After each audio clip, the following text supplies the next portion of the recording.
Assalamualaikum.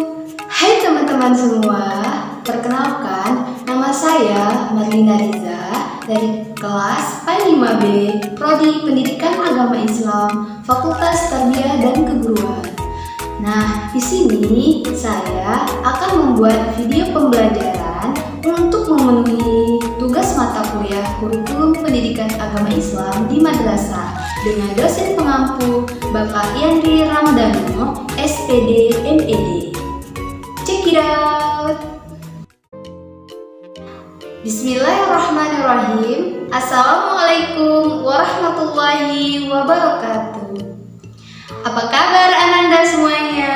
Semoga selalu dalam lindungan Allah Subhanahu wa Ta'ala. Oke, pada pembelajaran pendidikan agama Islam pada kali ini kita akan membahas tentang beriman kepada kitab-kitab Allah Subhanahu wa Ta'ala.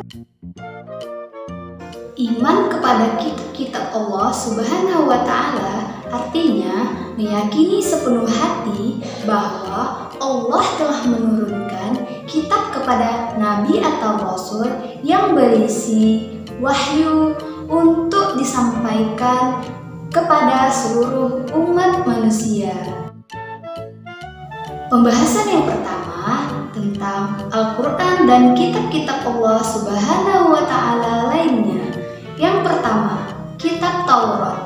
Kata Taurat berasal dari bahasa Ibrani Torah yang artinya instruksi. Kitab Taurat adalah salah satu kitab suci yang diwahyukan oleh Allah Subhanahu wa Ta'ala kepada Nabi Musa alaihi salam. Kitab Taurat menjadi petunjuk dan bimbingan bagi Bani Israel. Isi pokok kitab Taurat dikenal dengan 10 hukum atau 10 firman.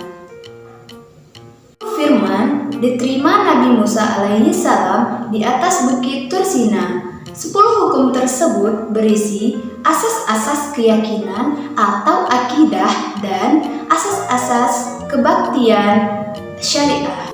Kedua, kitab apa? Ada yang tahu? Ya, betul sekali, kitab Zabur.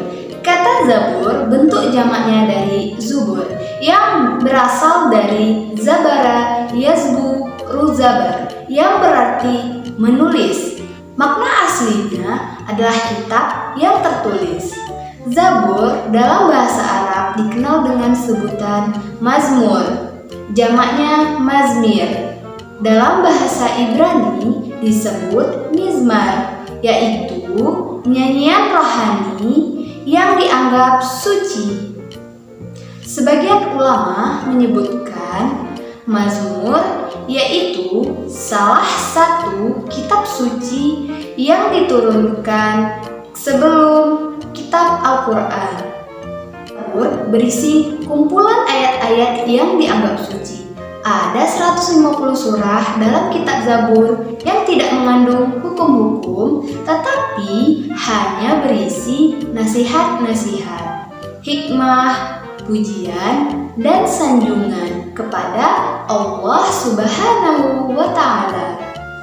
Nah, yang ketiga adalah kitab Injil. Kitab Injil diwahyukan oleh Allah Subhanahu wa Ta'ala kepada Nabi Isa alaihi salam, memuat keterangan-keterangan yang benar dan nyata, yaitu perintah-perintah Allah Subhanahu wa Ta'ala agar manusia mengesahkan dan tidak menyekutukannya dengan suatu apapun. Kitab Injil diturunkan kepada Nabi Isa alaihi salam sebagai petunjuk dan cahaya penerang bagi manusia.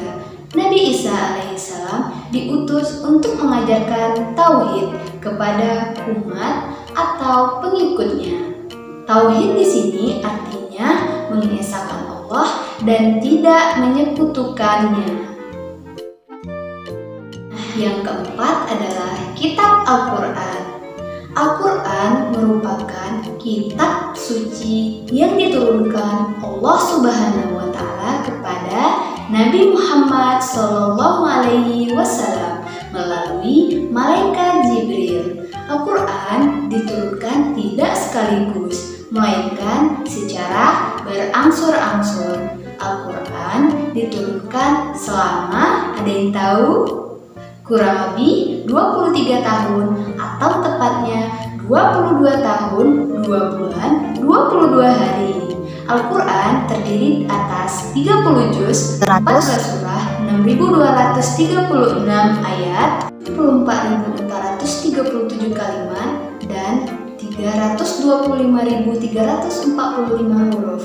Wahyu yang terakhir turun adalah Quran Surah Al-Maidah ayat 3. Ayat tersebut turun pada tanggal 9 Zulhijjah tahun 10 Hijriah. Di mana hayo? Di Padang Arafah. Ketika Nabi Muhammad SAW sedang menunaikan haji wada atau haji perpisahan. Beberapa hari sesudah menerima wahyu tersebut, Nabi Muhammad SAW wafat. Materi yang kedua yaitu tentang intisari Al-Quran. Al-Quran yang diwahyukan kepada Nabi Muhammad SAW menghapus sebagian syariat yang tertera dalam kitab-kitab terdahulu dan melengkapinya dengan tuntunan yang sesuai dengan perkembangan zaman. Al-Quran merupakan kitab suci terlengkap dan berlaku bagi semua umat manusia sampai akhir zaman. Oleh karena itu, sebagai muslim, kita tidak perlu meragukannya sama sekali. Firman Allah Subhanahu wa Ta'ala yang berbunyi, A'udzu billahi minasy syaithanir rajim. Bismillahirrahmanirrahim. Zalikal kitabu la raiba fihi hudan lil muttaqin. Artinya, kitab Al-Quran ini tidak ada keraguan padanya, petunjuk bagi mereka yang bertakwa. Quran Surah Al-Baqarah ayat 2. Nah, selanjutnya nama-nama lain Al-Quran. Yang pertama, Al-Huda. Artinya, Al-Quran sebagai petunjuk seluruh umat manusia. Yang kedua, Al-Furqan. Artinya, Al-Quran sebagai pembeda antara yang baik dan buruk. Yang ketiga yaitu Asy-Syifa. Artinya, Al-Quran sebagai penawar atau obat penenang hati. Yang keempat, Az-Zikr. Artinya, Al-Quran sebagai peringatan adanya ancaman dan balasan. Yang kelima, Alkitab. Artinya, Al-Quran adalah firman Allah Subhanahu wa Ta'ala yang dibukukan. Nah, kemudian isi Al-Quran. Yang pertama yaitu akidah atau keimanan. Yang kedua, ibadah, baik ibadah mahdah maupun ghairu mahdah. Yang ketiga, akhlak seorang hamba kepada Khalik, kepada sesama umat manusia dan alam sekitarnya. Yang keempat, muamalah, yaitu hubungan manusia dengan sesama manusia. Yang kelima, kisah. Ada yang tahu kisah itu apa? Betul sekali, kisah yaitu cerita Nabi dan Rasul, orang-orang soleh dan orang-orang yang ingkar. Selanjutnya yaitu semangat mengembangkan ilmu pengetahuan. Nah, pembahasan yang terakhir yaitu keistimewaan Al-Quran. Yang pertama, sebagai petunjuk dan rahmat bagi orang-orang yang beriman dan bertakwa. Yang kedua, sebagai informasi kepada setiap umat bahwa Nabi dan Rasul terdahulu mempunyai syariat atau aturan dan caranya masing-masing dalam menyembah Allah Subhanahu wa Ta'ala. Yang ketiga, Al-Quran sebagai kitab suci terakhir dan terjamin keasliannya. Yang keempat, Al-Quran tidak dapat tertandingi oleh ide-ide manusia yang ingin menyimpangkannya. Yang kelima, membaca dan mempelajari isi isi Al-Quran merupakan ibadah. Nah, cukup sekian materi pembelajaran kita pada hari ini. Saya ucapkan terima kasih untuk semuanya. Wassalamualaikum warahmatullahi wabarakatuh.